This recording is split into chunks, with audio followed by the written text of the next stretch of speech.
गाँव हालांकि प्रदुमन प्रदेशी पर कहल जाए शोभे ना इनका खातिर तनी शब्द में चेंजिंग करे के पड़ी। इनका खातिर कहे के पड़ी नु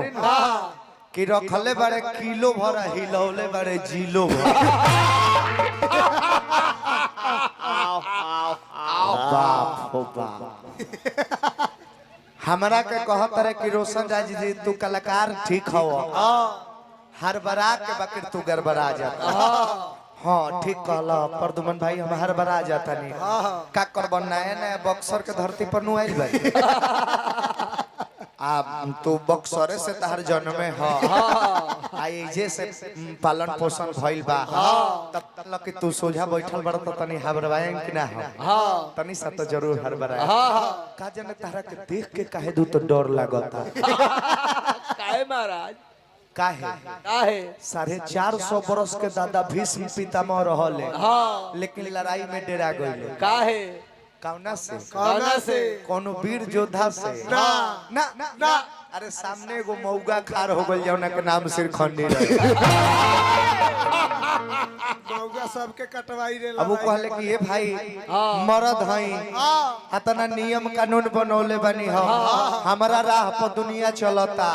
हमारा बतावला अनुसार लड़ाई होता और वो लड़ाई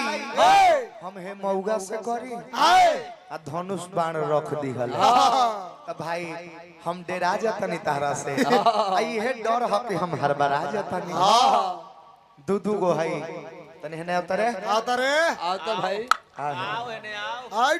वाह देखो तो फुर्ती मैं उजर देह जहीं तहीं चमकता है एकदम उजर धप धप बा। ए प्रदुमन जी 10 गो नाठा बहिला पोसला से बढ़िया बाकी एगो लगहर पोस खा ओकरो के खियावो का जरूरी भाई दू गो नचनिया ले के गाड़ी भरल टीम जाम कइल तारा प्यारा लगाना गावो तारा तो बुझाते नहीं थे कि कावना से हेकरा से कहे कि हेकरा से कहे एही में भूला जाता रहा एही में तार गाना मरा गइल यही के चक्कर में तार गाना। अच्छा कौनो लड़का अगर लॉयलिटी के साथ किसी लड़की से प्यार करता है तो क्या वो दो को एक साथ खड़ा करके वो करेगा क्या? नहीं। लड़की भी बर्दाश्त कर पाएगी क्या? नहीं। कि एक लड़की के होते हुए फिर उसका बॉयफ्रेंड किसी और लड़की से उसके सामने कुछ कर रहा है एक मतलब यो दोनों खेल करे बारी यो भटियारिन बारी सा ए कनियो के कोनो फर्क नहीं है मतलब कि तारा दिल से प्यार नहीं है। ओ आओ सनम थोड़ा प्यार से मुझे भी बुलाओ सनम घोप घोप करवाओ पारा पारी दोनों को खाओ सनम हाय हाय तू काहे भाई खिसियाता रू हंता को हंता को तने कुछ तो था उसके चेहरों में पता ना क्यों इतना शर्माती थी कुछ तो था उसके चेहरों में पता ना क्यों इतना शर्माती थी बट एक दिन दांत खोलकर हंसी तो पता चला साली तंबाकू खाती थी। देखो न प्रदुमन जी हम हर बार आ जाता तार खौफ यार बहुत सतावता का मंडली चल हो गई चल मंडली हो गई चल लगड़ा अच्छा तू लोग दुगोला का गई बाबा तारा लोग के टीम तंदुरुस्त बा मान ल कोनो आपदा विपदा जे हो जाए ते जैसे आगे लग जाए चाहे कोनो ऐसन बातें आ जाए चाहे के मारे खातिर तारा लोग के चल देवे तो तारा लोग में बेमत बाकी जैसे भाग सकलो एकरा के खार करा के दू दिन चला दन त हेत रहे उठ तो ओहो इतना स्पीड ना चली तक महाराज हाफ जला तुरो। अच्छा जब टीमे तारा लोग के अधूरा बा लंगर आनहर कान के लेके चलबो लोग त गौनयो तो भाई लंगरे कान लेखा होई गलती कहीं मंडली चल हो गई जबकि तू दिन भर रेस्ट ले बारा सुतल बड़ा तना बढ़िया से रोशन राज दिन भर कूदल बड़े घाम में जाए तो कोनो बात नहीं के कुल कहला के कोनो काम नहीं चल मंडली अतने से तू अगर कह के खुश बारा कि रोशन राज हर बार आ जाता रहे तो देखी हो देख लिया हर बराई के बियाह कनपट्टी में सेनुर होला हम हर बनाइल बनी तो दूसरा जगह की चीज दूसरे जगह मत को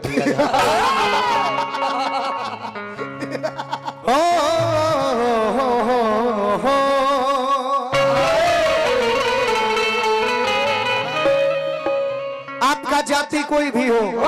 आपका धर्म आपका मजहब कोई भी हो बट ये आपको ध्यान में रखना होगा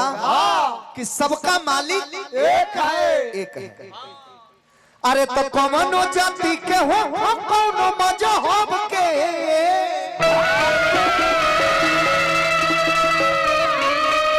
ए परदेसी डार्लिंग, अरे कौनो जाति के हो कौनो मजहब के, अरे तो पोरे पोरे वीडियो रे बॉडी होता सब के।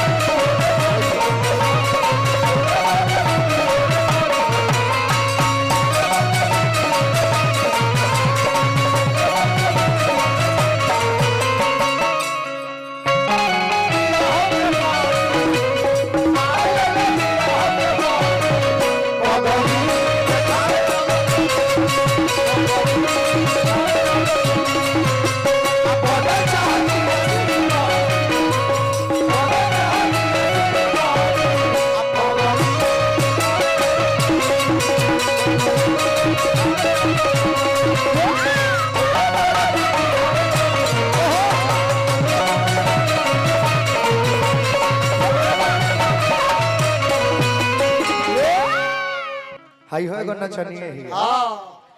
हमारा साथे खार बिया जोरियो लागत होई तब बुझाई जे कि विराट कोहली के साथे अनुष्का शर्मा खार बिया हाई हो है दू जनी के संगे एक जना